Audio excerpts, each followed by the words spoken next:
កាយអ្វីសូមការថ្វាយបង្គំចំពោះសំណាក់ប្រធានគ្រប់ព្រះអង្គសូមការសូមសម្ដែងនៅសមាជិករបស់អានចំពោះអ្នកមានអាយុគ្រប់ព្រះអង្គសូមចម្រើនពរចំពោះលោកស្រីនាងកញ្ញាទាំងអស់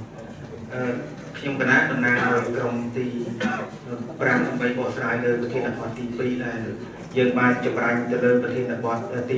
1 6ចំណុចដូចជាគ្រូយ៉ាងសុភ័ក្របានលើកឡើងមកខ្ញុំកណាបានចូលរួមក្នុងការបកស្រាយលើប្រធានបទទី2ដែលនឹងនិយាយស្ដីអំពីតើប្រសង់មានបានបន្សល់ទុកស្នាដៃអ្វីខ្លះនៅក្នុងពុទ្ធសាសនាយើងបានពិភាក្សាគ្នាឲ្យចម្រាញ់ជាបន្តិចមកយើងបានឃើញថាដែលយើងអាចឃើញបាននោះគឺការចូលរួមការអភិវឌ្ឍសង្គមមានការចូលរួមអភិវឌ្ឍសង្គមនានាទាំងផ្នែកស្មារតីទាំងផ្នែកសម្ភារៈត្រូវតែចូលរួមឲ្យបានជាដាច់ខាតគឺសកម្មភាពប្រសង់គឺជាតួសំខាន់ក្នុងការអភិវឌ្ឍសង្គមនឹងយើង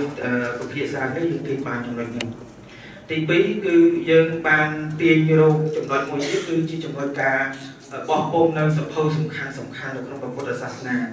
ទាំងសភៅគម្ពីរបិដកដីកាទាំងឡាយត្រូវតែរៀបចំឲ្យមានតាមលំដាប់លំដោយក៏ដូចជាសភៅនានាខាងក្រោយទៀតមានមង្គលអធិបតីខៃតិកាគឺយើងត្រូវតែធ្វើការងារបន្តដើម្បីកែខៃទៅលើការងារព្រះពុទ្ធសាសនាហើយយើងតម្កល់ទុកនៅក្នុងទីកន្លែងមួយដែលអាចយើងសិក្សារៀនសូត្របានគ្រប់ខែដើម្បីជាឧបការៈដល់ពុទ្ធសាសនាយើងមួយវិញទៀតគឺត្រូវតែឡើងតួនាទីសំខាន់ក្នុងការជួយជ្រោមជ្រែងគ្នាបណ្ដុះនៅធនធានប្រសង់ឲ្យកើតមានឡើងគឺជាធនធានដែលមានផលប្រយោជន៍ដល់ព្រះសាសនាគឺជាធនធានដែលមាននៅសមត្ថភាពចំណេះដឹងក្នុងការជួយជ្រោមជ្រែងគ្នាបានដល់សំណាក់ប្រធានៈដែលជាអ្នកចេះដឹងគឺលោកត្រូវតែជួយបណ្ដុះគ្នាមិនមែនបានតែសិក្សារៀនខ្ពស់ហើយរលាស់ខ្លួនទៅជាមានន័យថាខ្ពស់ហើយរលាស់ខ្លួនជារៀបហើយអត់បានជួយនោះទេគឺមានប្រធានៈអង្គខ្លះលោកពុះមានភាសាច្រើនចេះតែរលាស់ខ្លួនចាញ់ទៅក៏មិនបានជួយដែរហ្នឹងក៏ជាចំណុចមួយមិនបានជួយបណ្ដុះធនធានដល់បងប្អូនចំនួនក្រោយអញ្ចឹងត្រូវតែបន្សល់នៅការបណ្ដុះគ្នាជួយគ្នាចុងក្រោយគឺជាការជួយចូលរួមកសាងនៅគេថារចនាសម្ព័ន្ធនេះនៅក្នុងពុទ្ធសាសនាយើងមានទាំងវត្តអារាមអគារសិក្សាទាំងឡាយគឺត្រូវតែមានការរៀបចំនៅរចនាបថឲ្យបានបែបបទជាខ្មែរយើង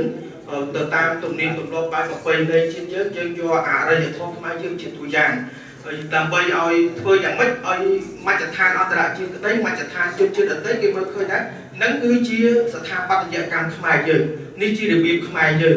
វប្បធម៌ខ្មែរយើងអរិយធម៌ខ្មែរយើងនៅតាមទីវត្តអារាមនានាធ្វើយ៉ាងម៉េចបង្ហាញឲ្យច្បាស់អំពីអត្តសញ្ញាណហ្នឹងក៏ជាការបន្សល់ទុកក